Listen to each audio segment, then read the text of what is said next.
morning, everybody. Glad that you guys are here today for the series finale of Defining Moments. We're going to start something else here in just a couple weeks. I'll tell you about that here in just a few minutes. But the series finale, Defining Moments, what we've been doing is we've been looking through the book of Mark, which was written by probably John Mark, for the perspective of a guy named Peter, who was one of Jesus' biggest followers, one of his disciples. And what we've been looking at is some of these moments that Jesus has with individuals or groups of people where he has this conversation, or he has this encounter where something happens between Jesus and another group of people or another individual. And from that point forward, their lives kind of drastically change. They have what we call a defining moment. You guys are all over this. A defining moment.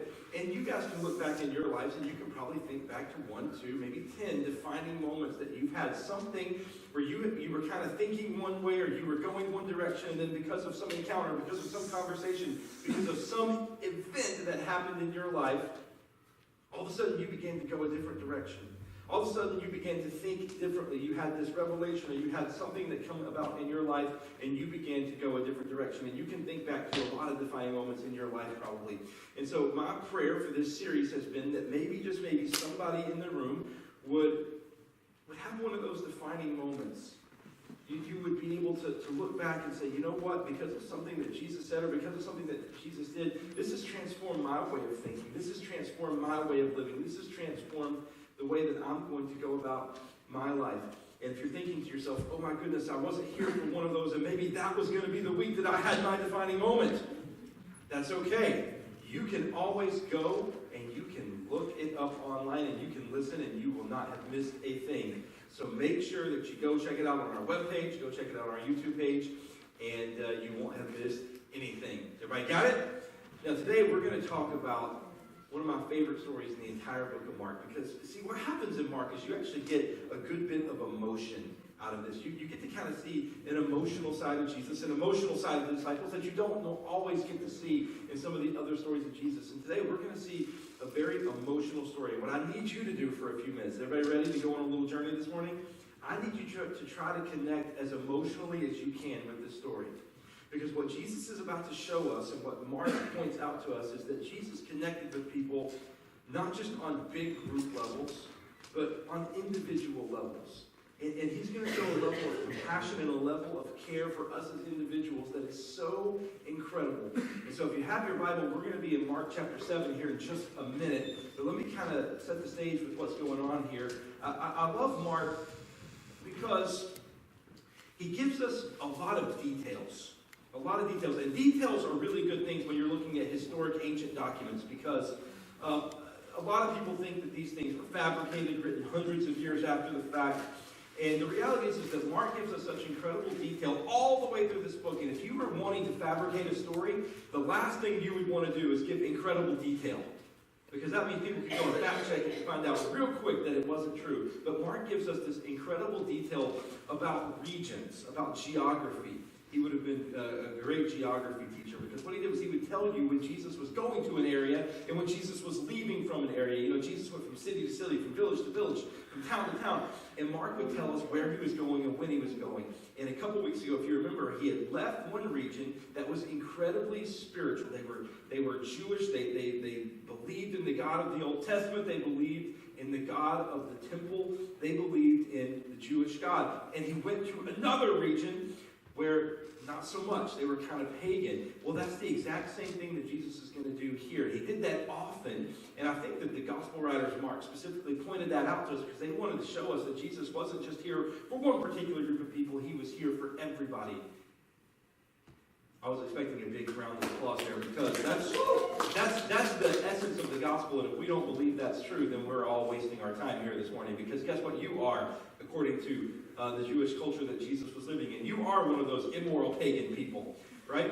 And so, Jesus, he would spend a great deal of time going to these regions. And so he's just left a region called Tyre, T-Y-R-E, where everybody believed in God. Everybody was believing in the temple model. Even if they didn't practice it great, they believed in it. They worshiped God. And he went to a place called the Decapolis, which is a series of 10 cities where they were all pagan, irreligious people, just like you guys would be. And this is how the story unfolds. Jesus is about to talk to somebody who is deaf and mute, meaning they can't speak and they can't hear.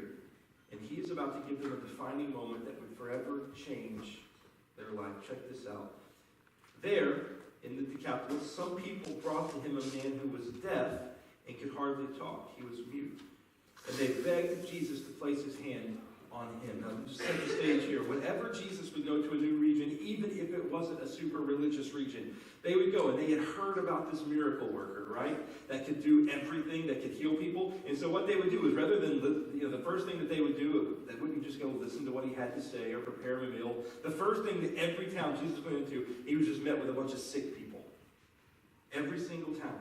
Every time he would go somewhere, they'd be like, hey, could you heal, my Uncle Charlie? He can't talk. Could you heal such and such? He's got a cold. Could you take care of this? And so everywhere Jesus went, the first thing that they asked him to do was take care of people, heal people. We want you to perform a miracle, and it doesn't change even in irreligious places. He goes there, and they say, hey, we've got somebody here who can't speak, he can't hear, and it's been this way for a long time, and we want you to heal this person. And I tried to connect emotionally to this story.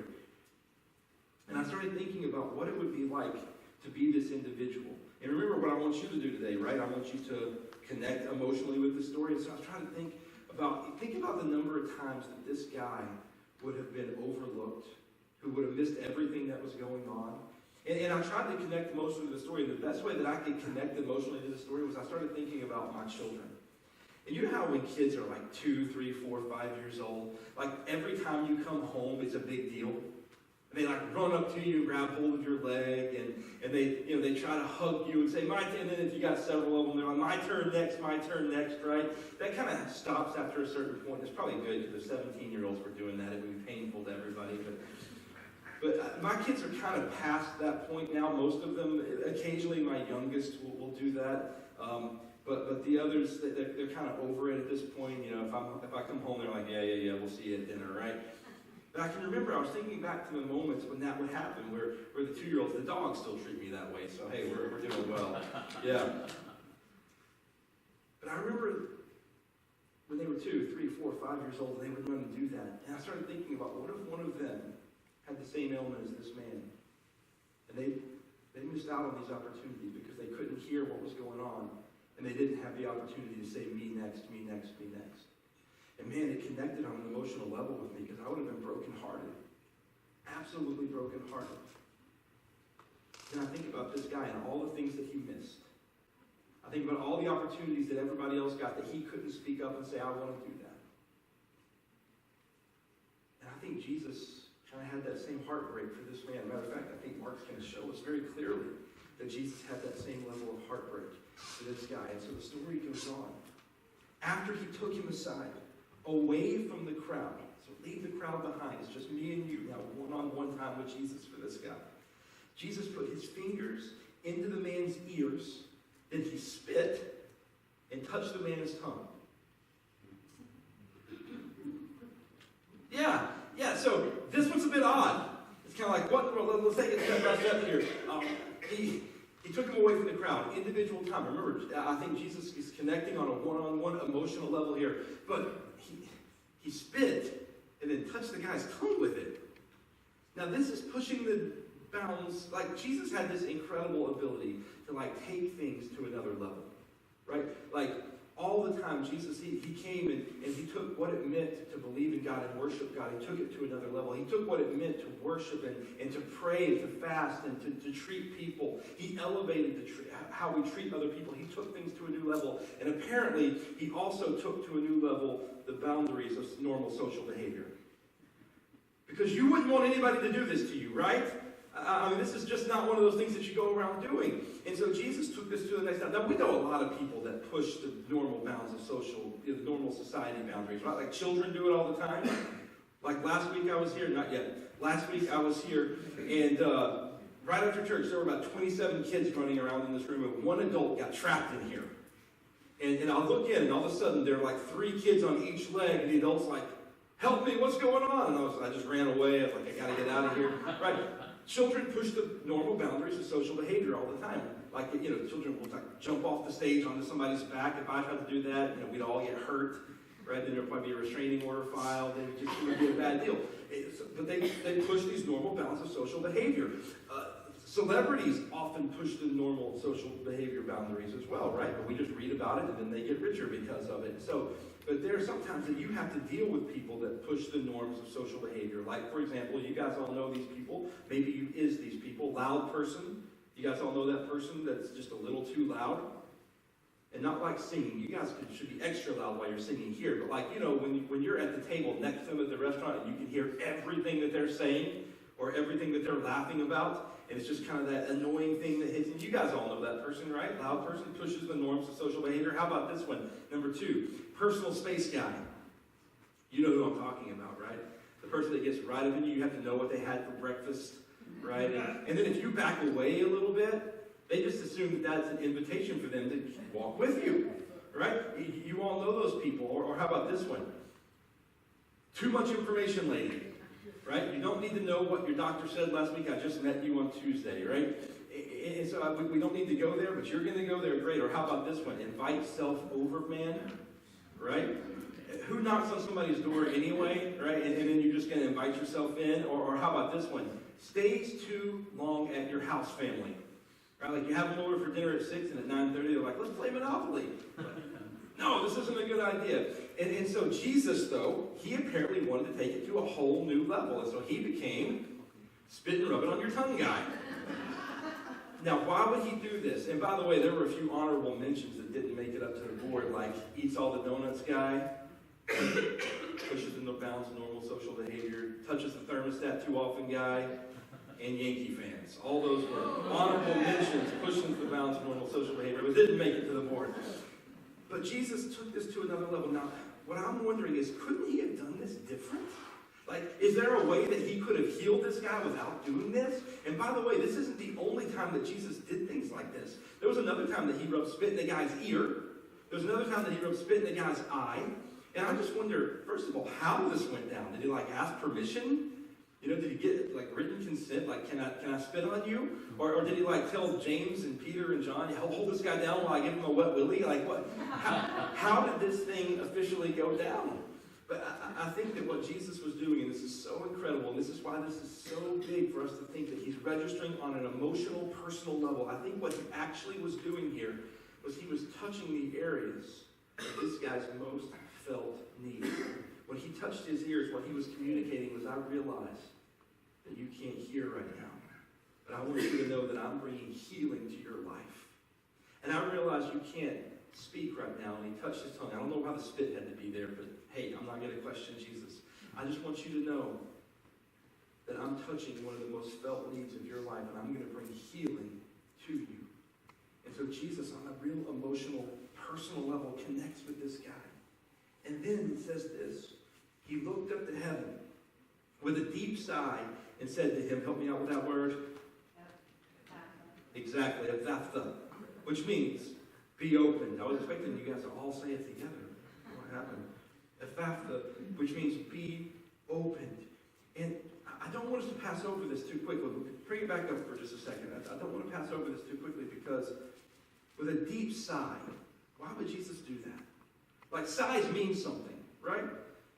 Husbands in the room, sighs mean something, right? It means you didn't do something, or you did something you weren't supposed to do. Why would Jesus sigh? We can just pass over this, but I think this actually means something. I think he looked up to heaven and he sighed because he was realizing there was a huge discrepancy. A discrepancy in the kingdom of heaven, what he had experienced, what we are all supposed to experience, and what this man was experiencing. And he was looking at his broken body. He was looking at a body that needed healing. He was looking at a man who had just struggled his whole life. Never been able to hear the words, I love you. Never been able to say the words, I love you. He had just struggled his whole life. And Jesus is looking at this man's brokenness, and he says, there's a discrepancy. If he only knew what the kingdom of heaven was like, which is why I think Jesus told us to pray things like this. Your kingdom come. Your will be done on earth as it is in heaven, because he realized there's this discrepancy between the kingdom of heaven and what we're experiencing here on earth. And he was saying, if you will ever understand this. I was at a memorial service or a celebration of life service for my uncle yesterday, and I had the opportunity to speak at this service, and man, it was really tough. It was really difficult, and I got up to speak right after there was this really sad song that was sung. And right after, there was this incredible thing that his wife, my aunt, had said. And it started reminding me of this moment. And we're not meant for this earth. Like, you're going to get a different body. You're going to have a different place if you believe in Jesus. And Jesus is looking at this man who's broken in every way. And I think he sighed because he said, if you only knew what's awaiting you, if you only knew the discrepancy between heaven, the kingdom of heaven, and what you're experiencing on earth. And Paul, years later, he would write it like this: we know that the whole creation has been groaning as in the pains of childbirth right up to the now, the present time. Not only so, but we ourselves, who have the first fruits of the Spirit, groan inwardly as we wait eagerly for our adoption to sonship, the redemption of our bodies. We are yearning for this moment. And Jesus has got this man who is just right in front of him, broken. And he's saying, I'm going to bring healing. And check out what happens next. At this, the man's ears were opened, his tongue was loosened, and he began to speak plainly. Could you imagine having that moment with Jesus? Do you think this was a defining moment in this guy's life? I think it was the defining moment in this guy's life. Everything changed from this moment forward. Now, here's some questions that I have about this story. Like, why does Jesus take the time to intimately go and take this man aside and do this? And by the way, this isn't the only time that Jesus did things like that. Like, there were times that this wasn't Jesus' first encounter with spit, like I told you, right? And there was a time he used rubbed mud in somebody's eyes, rubbed mud in somebody's ears that he made with spit, weird stuff. But why did he take the time to do personal things like this? Couldn't he have lined everybody that needed healing up in a row and just been like, boom, it's all done? Right? And to take it a step further, why did he even have to come down to the earth in the first place? Couldn't God have said, everybody's healed, everybody's saved, we're not going to have this problem anymore? Why did he do that? It just shows you the personal level. And I'm here to tell you this morning that maybe your defining moment is that somewhere in your life, you're going to need some healing. Whether it be physically, emotionally, spiritually, relationally. Something has happened within your heart, within your soul, within your mind, and it has brought you maybe not quite to the place that this guy was, but you are in need of personal healing in your life. And I just want you to know this morning that Jesus is a personal Jesus who wants to reach into your life and touch you where you have the greatest felt need. Because, listen, God could have just lined everybody up and he could have just healed it, but God's not necessarily into just doing population things. He is into people. God is not into efficiency.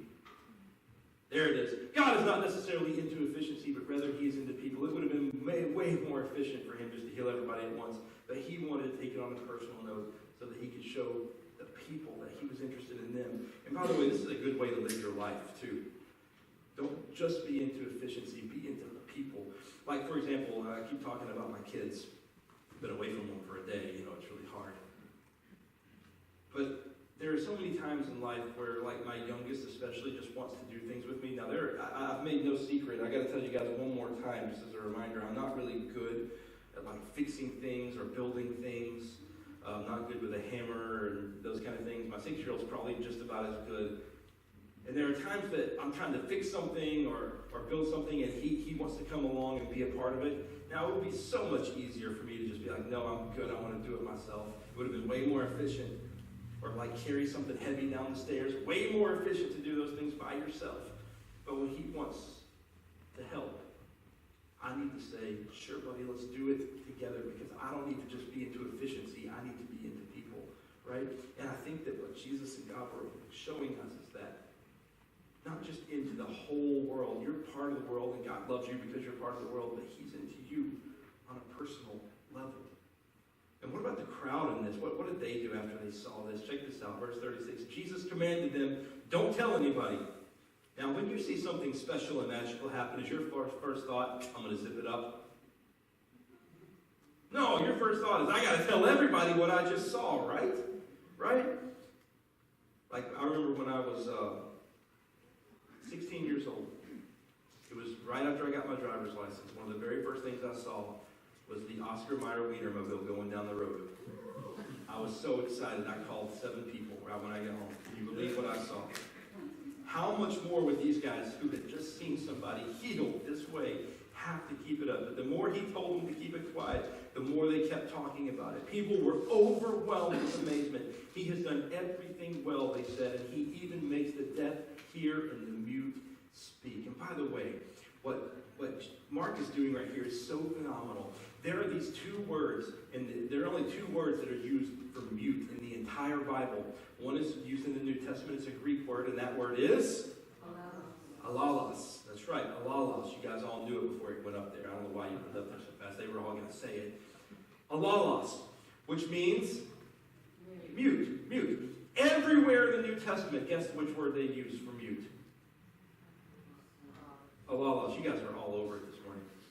Alalos. It is a little warm in here, isn't it? Now, it's used everywhere in the New Testament except for one time. Guess where that one time is? Right here. And they use this word. You may want to stab at it? Sure. And so, this is a Hebrew word going all the way back to Isaiah. Guess how many times this word is used in the Old Testament? Once. It's the word for mute in the Old Testament. And Isaiah wrote it like this. It was in the midst of a promise, or in the midst of a prophecy, rather. It said this: strengthen the feeble hands, steady the knees that give way. Say to those with fearful hearts, be strong, do not fear, your God will come. He will come with vengeance, with divine retribution. He will come to save you. Doesn't seem right.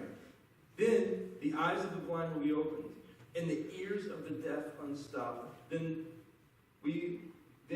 will the lame leap like a deer, and the mute tongue shout for joy. Water will gush forth in the wilderness and streams in the desert. These are the only 2 places in what Mark is showing us. Is he saying, this time, this prophecy that Isaiah built into his book, it's right now. It's happening right here in the person of Jesus, right in front of us. And then this whole idea that God will come with vengeance and divine retribution to save you, that doesn't make a lot of sense. Like divine retribution or vengeance, that's not good, right?